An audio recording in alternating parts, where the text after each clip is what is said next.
Hello, everyone. I am here to, preview Philly, Minnesota. And Philly, they did lose last week. They come in 2-2. We're 1-2-1. Kind of a desperate matchup on both sides here. Kind of looking to bounce back from what were very good seasons last year for both teams, even though one of them ended up a little better. But Philly, they are 20th in total offense right now, averaging 363.8 yards a game. They are 17th in the passing offense, 245.5 yards a game, but they are 24th in sacks allowed, 14. They are 11th in rushing offense with 118.2 yards, and they are 10th in yards per carry at 4.4. They are 16th in third down conversions at 40%. And defensively, this defense is still very, very good. And they are 10th in total defense at 335.2 yards a game, 19th in passing defense at 271.5 a game, and they are tied at 9th in sacks with 11. And they are first in rushing defense at only allowing 63.8 yards a game, and they are second in yards per carry allowed at 3.4 yards a pop. And they are third in third down conversions allowed defensively at 28%.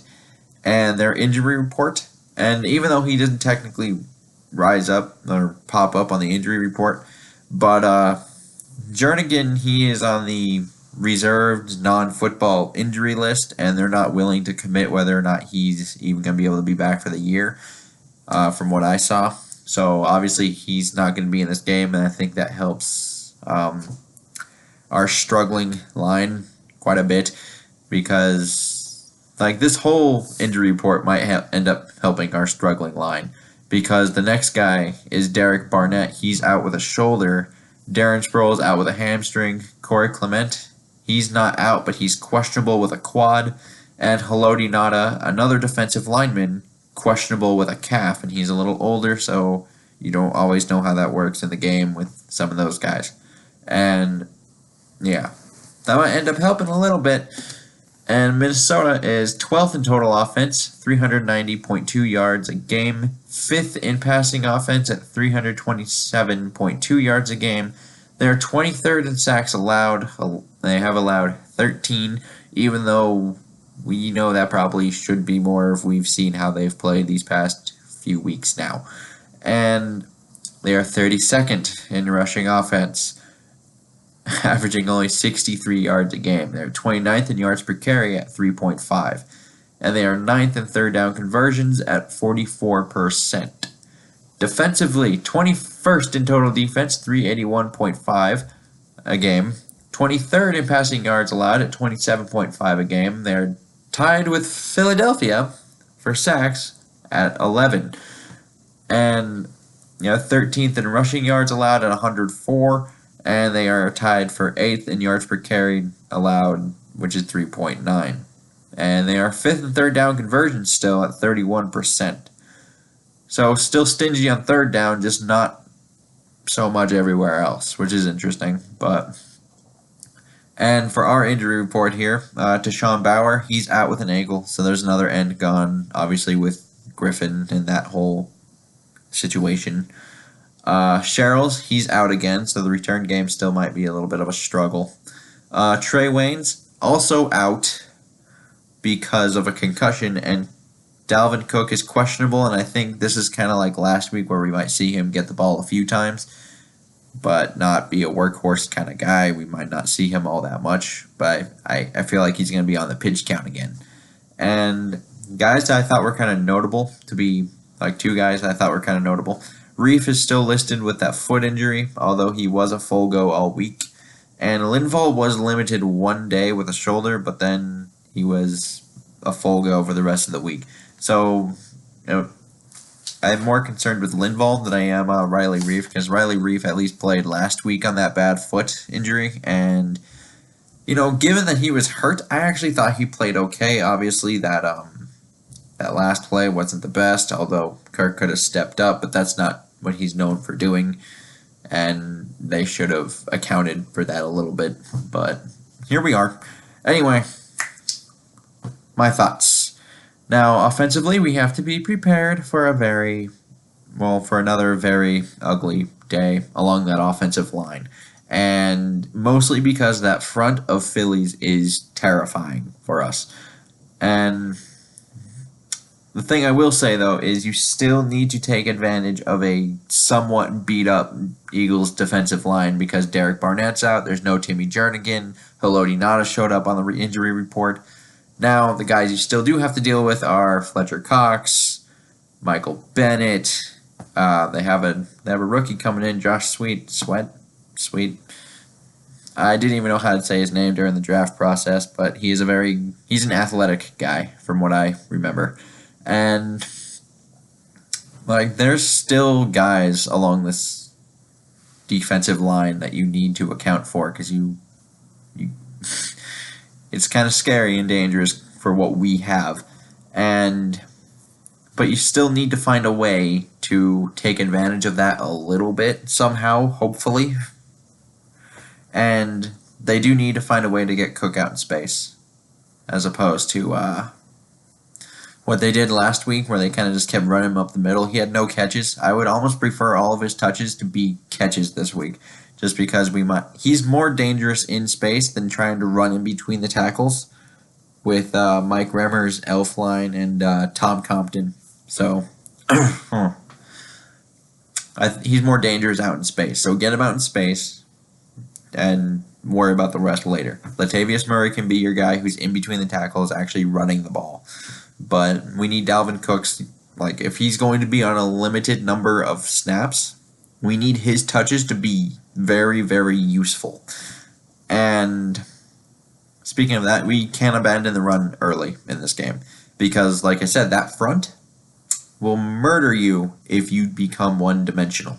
And we need to keep this one honest. And I know it's kind of hard lately to run the ball when not only is it not working, but you fall behind early, and then you got to win in almost a shootout kind of way because the defense. But you need to try to run the ball a little bit because if you even find a way to do it just a little bit, it will help the defense. And we should be able to exploit the secondary of Philly a little bit, assuming we have the time to do so. And because, Diggs, Thielen, and their secondary isn't the best, their front, their linemen and linebackers, much better than their secondary. So you might be able to take advantage of that a little bit. You might get some shot plays in there. And you must keep Kirk Cousins clean. I don't care how you do it, but you need to find a way to get them the ball down the field. And defensively, Philadelphia's offensive line fared very similar to ours. In fact, they have let up one more sack than us by that way, which is, 14 and 13. So, but we both know, we all know that Kirk Cousins is probably pressured more on his throws because it seems like every other play there's some kind of pressure. But you might be able to, even with Griffin out, you might be able to take advantage of what has been kind of some leaky protection. I don't know, sometimes with these early games, with the way the practices are, the CBA and all that stuff, you kind of get an extended preseason sometimes, which this could be. Both issues these teams are having that we didn't see last year might end up being just that, which is they're not in the groove yet, but towards the middle of the year, they might be more what we expected to see. And try and take advantage of the early on things of that nature. And speaking of that, since we got no Griffin and no Bauer, it becomes harder to do that. So why don't we use number 55, like we have all been saying for a few years now. And there's really no downfall to using him this way, I don't think, because you need a pass rush. Zimmer's schemes aren't always necessarily complicated. They mostly just look weird. And having a pass rush with only 4 guys is very useful. And with Griffin out and Bauer, you need another guy on the opposite of Hunter, because Hunter can't do it all by himself. If you can double team Hunter and Lindval's not much of a pass rusher, then you really only have to worry about Sheldon Richardson and Daniil Hunter at this point. And the defensive line looked a lot better when your pass rush looked like, oh no, you might be able to have, Griffin, Hunter, and Richardson, even though we all kind of thought like we might be able to find some kind of fronts, like maybe we move Everson inside and we put Barr down and you have 4 guys to worry about, but that never really came to fruition. But you need to use him as a pass rusher in order to get home to Wentz. You need to pressure Wentz. That's how you need to do this. And you must also keep him in the pocket, though, which is you need to be able to contain and then get interior pressure, which is where Sheldon Richardson comes in. But the other thing we need to talk about here is the George Iloka thing, because this has to be a game where they use George Iloka, because I know Sherrills is listed as a corner, but he's mostly a return specialist kind of guy. And the one that I look at is Trey Waynes. Trey Waynes is out. They were using Jaron Kearse in at nickel sometimes, which I find kind of absurd. And George Iloka not only can probably fill that role, but with him out, you have to try to get more safeties on the field probably than you would like to. So can't be that bad to not put George Iloka out there now, because we're running out of people, so to speak, in a way, because we know Hughes hasn't played all the best. Alexander certainly hasn't played the best, and I don't think anyone trusts Holton Hill at all. So, George Iloka, come on down, please. And we do need a big game out of those other 3 guys, though. Just because we kind of seen how the Zimmer things work so far, which is he doesn't change much at all.